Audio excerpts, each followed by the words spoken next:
Good morning, Selmor Mtukudzi. Good morning. How are you? I'm fantastic. I'm excited to see you. Nice to meet you too. My first time seeing you. Yeah. And, I've never met you in person, No. but you look incredible. The pleasure is all mine. Thank you so much. Yeah, You do man. too. Oh, thank you. Okay, it's an honor, obviously, coming from there, man. Welcome to the Bogart Morning Show, man. And before we get straight into why we're here, obviously, we would like to pay a little bit of tribute with the music legacy through obviously this show and event that's upcoming in Hard Rock, which is an amazing one, by the way. And so let's get into the music and when you started the music journey and why did you take it? Is it because of your dad or you just felt it was the right way to go? When did I start? That's a difficult question because there was never a start, Of should I course. say? Because I was just born singing. I think our whole family. that's I know, the whole that's family how does. We do. Yeah. So professionally, my first job was when maybe I was 9 or 10 years old, and I was doing. I sang a soundtrack to a movie that was called "I'm the Future." At 10 years old. Yeah. No. No, but it's expected, man. And from a family of greatness. Yeah. My father was taking me to all those places. I was even acting in local drama as well on TV, Is on it? ZBC. So Okay. I've done stuff from. No, which local drama is this one here? What's the name? Vanavano Kosh. Oh, is it? I don't know if you remember. How old are you? Clearly, no, I'm not. Before our time. Definitely before our time. Before your time. Definitely before the time, though. Yes. So yeah, I've been in the music industry for many years now. I know it's incredible, man. Incredible stuff. Because I've always wondered how it feels like. When did you notice? In fact, let me begin with this one. When did you notice that your father was a superstar? That's the question I want to ask. And how did you feel when you realized that? Because obviously when you're in it, you don't know. That's all you know. So to you it's normal. Yeah. But there's that point. That's a very good question. Nobody's ever asked me that before. Yeah, because there's a point where you realize like something is not normal. Yeah. The other kids I'm going to school with. Yeah. Not like this one. Yeah, it was definitely at school. Because whenever I would go to school after, there was a program on ZBC that was a music program that would play every Thursday. So they'll play music videos and stuff. So once my dad's song is played on a Thursday, the Friday morning at school, everybody's talking about it. Okay. Did you see?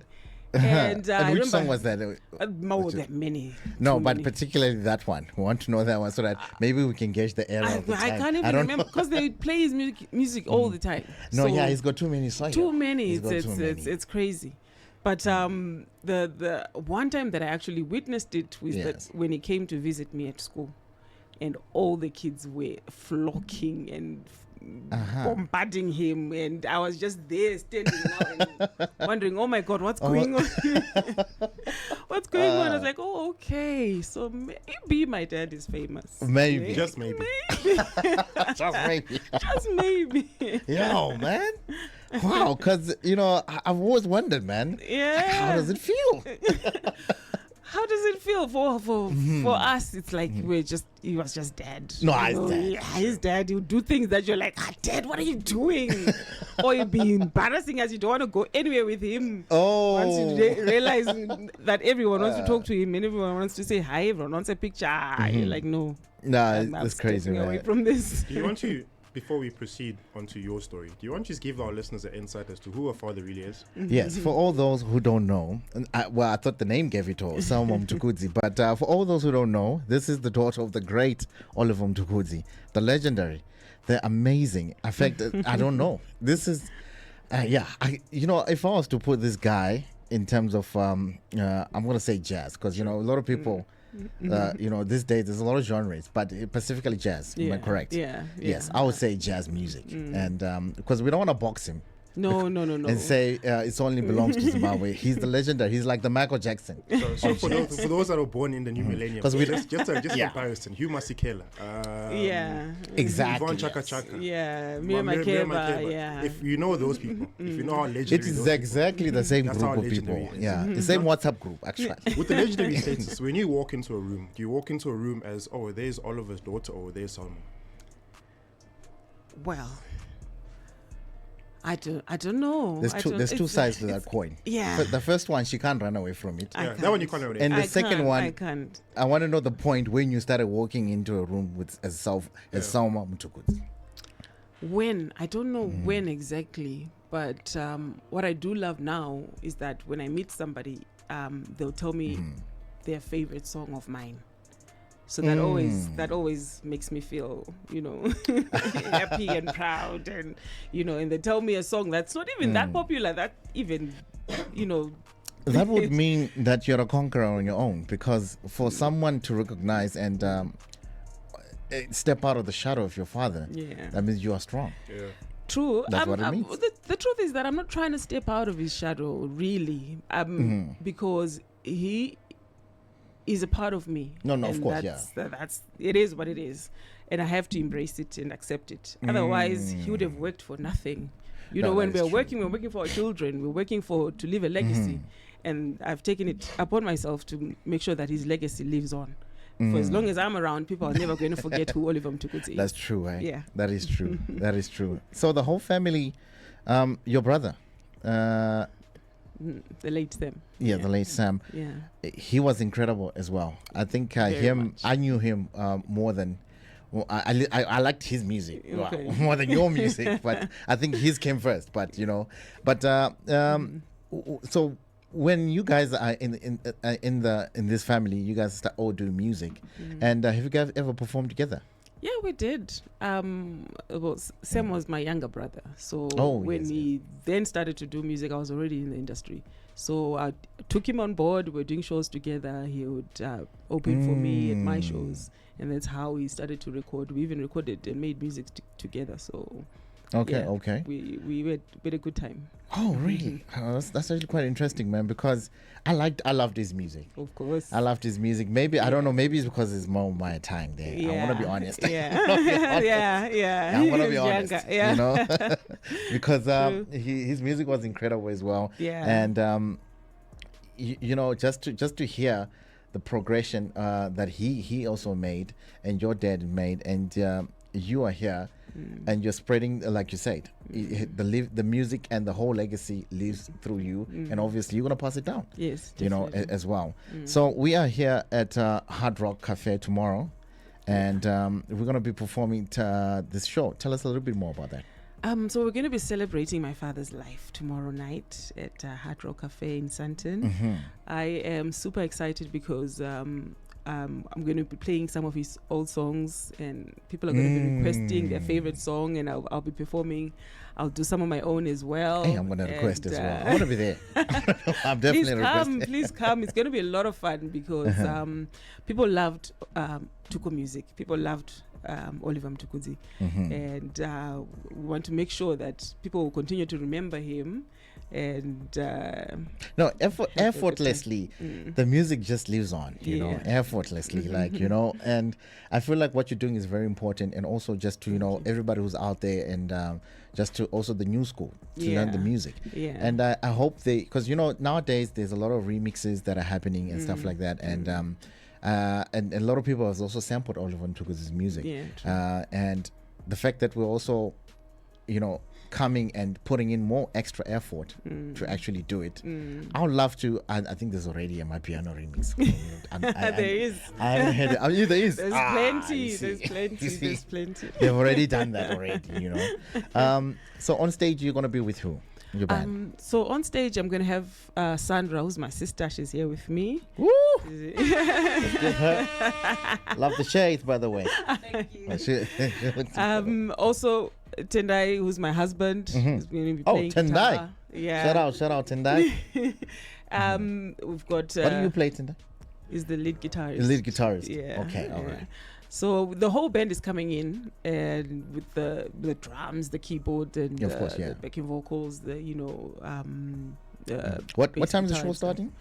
It's doors open at 6:30 till late. Yeah, I was gonna say 6:30. Probably you start later on the Black People, but there's a certain thing about but people who listen to jazz music, they're always on time. They're not. Yeah, they're always on time for some reason. Of course, no, they're like quality audience. They're like people who exactly. are serious about their serious things. about their lives. Yeah, which is why So I'm they're going very there. professional in them being. People fans. like myself, they're on time. Is that true? Yeah, but I'm there. So that's what I was about to say. When you guys say you're starting at this time, it starts at that time, man. True. And I know it's quite incredible, man. And growing up, obviously, what music were you listening to before you actually listened to your dad's music? Because obviously you couldn't have listened to your dad's music. Well, actually, Who inspires? I want to know, did. because the question is, I want to know who inspires. Like, if there's your dad there has to be someone who inspires you. That's the person I want to know as well. Do you know what? I really did. I was a fan of my father's music from very young, and he's actually influenced the kind of music that I do. Yes, so it's weird like that. But even if you listen to Sam's music, it's influenced by it's Tuku music. That one was a copy paste. That one. Exactly. So that's what we used to listen to. But then we'd listen to other things as well. Being young. Yes, of course. During my time, we had the Backstreet Boys. We had Celine Dion. All of those times. Westlife. We'd listen to that too. But in terms of when I start to create, my mind works in a certain way. So, yeah. No, that's actually quite interesting, man. And so, words of some wisdom that you like to leave the person who's listening, and also people, and also in the music industry at this moment in time, and also just encourage them to come to the show tomorrow. Yeah, come to the show tomorrow, first and foremost. Yes. But then words of encouragement is to, maybe it's for the young generation that's coming up now, is to remember to stay humble. You go further. That's one lesson that my dad taught me. Be humble, you go further. People will like you and they will push you forward. But That when is you've true. got a big head, people are like, I don't want to deal with you. Yeah. So try and stay humble. It's difficult nowadays, but Especially nowadays it's like, Before we let you go, we had a topic that we started off the conversation. Of course, during the course of this week, you being a woman, being a cultural woman that comes from such a strong cultural background. The High Court this week passed on a law that husbands can now take the name of the surnames of their wives. Okay. That's here in South Africa. That would never happen but in I want to hear Zimbabwe, about that. in fact, it will never happen in the rest of Africa. I just want to put it out. It's only here in South Africa. It's only here in South Africa. Now, as a lady that has such a strong cultural background, how do you accept it? Do you accept this as a global move moving forward, and to accept where globalization is going, or do you feel as if now because of this introduction we will now tend to lose a lot of the cultural meaning with regards to marriage, lobola, and everything else that comes with the unity of marriage? Yeah. For me, culture is very important for me, and I strongly believe in it. But understanding that times are changing, Sure. there has to be a real reason why somebody would want to take the woman's real reason. Like for me, as an example, I use Selmor Mtukudzi as my stage name because that's I've started. But that's why we doing asked the music. question. So Yeah. it's kind of fitting, Yeah. We need to know. I started singing as Selmor Mtukudzi, and that's been my brand. Yeah. But when I get off stage, I'm now Mrs. Manata. Sure. Yeah. So being able to split the two is one thing I feel like it's important. Now, for my husband to take my surname, I wouldn't want that. Personally, I wouldn't want that. I don't think it's necessary. You see, we need to But we preserve can- people like her, because they understand. It's not necessary know what I mean? at Yeah. all. So in your answer, you feel as if by this new court ruling, it's pretty much taking away what we've known as culturally African, and what we've known is what stipulates man and women in the unity. not saying that they've taken it away. Is it? It's not like it's a must, is it? No, it's not a must. It's yeah, not, it's people not a can must. choose. Yeah, 100%. It's okay to Yeah, have it's that their right, option. yeah. Now it's up to you to decide who are you going to marry and what are their values. You then choose the woman that you want and who would give you that much respect that you deserve. So it's really up to the individual. Now it's okay to have the options. Yeah. I guess because we are now living in today. And I agree with time, that. so it's okay to have the options. But for me, no, I wouldn't. You I Yeah, wouldn't you want see. that. Yeah, I don't like. I want to know the person who went to court. And I'll give you the demand names it. now. That's Yeah, you. or I give have us the names. names. I have Yeah, the names now. because Give me the no, names. I want. I'm just puzzled. That's I am interesting. just puzzled to say, look here, who raised you? What's your problem? What's the concern? What is the concern, Chief? Quick one now. I'm looking forward to a big night at Hard Rock Cafe this weekend. Now, for those that haven't been following or haven't been listening this morning, how do they find you? Where do they get you on social media as far as bookings are concerned, and just general inquiries? Okay, so my name is Selmor Mtukudzi, Selmor Mtukudzi, Mtukudzi, on all social media platforms. Easy, right? Okay. Tomorrow, 13 September at Hard Rock Cafe in Sandton, Johannesburg. We're going to be performing. Doors are opening at 6. And we'll be on stage maybe an hour later until late. Okay, So they can get the tickets on Combi Tickets, right? Combi tickets. The tickets are just 400 rand. Okay. On web tickets, sorry. Oh, okay. Web Oh, tickets. web tickets. Okay, Yeah. cool. 400 rand. 400 is fair, man. Yeah. I actually feel like for magical jazz night. for a and- medical jazz and to be- night. to be exposed to such talent and such legendary talent, I think it's Yeah. definitely worth Mm-hmm. it. Thank you, guys. Yeah. And being seen and delivered from the close people. But thank you so much for joining us on the morning show. Thank we you love you, so by the much. way. And yeah, you know the person who would love to sit here as well. Yeah. Tendai. Tendai should have been here. Who's And Tendai now? Tendai Manate. Oh! Should have been exposed. Yeah, should have been So we exposed. see. Yeah, that's him, eh? That's him That's sitting him. there. That's the yeah. I felt like because he's also a producer and he's got great music as well. So, Yeah. but hopefully next time we're gonna get him here. Yeah. All right. Thank you so much. Thank you so eh? much, guys. Thank you.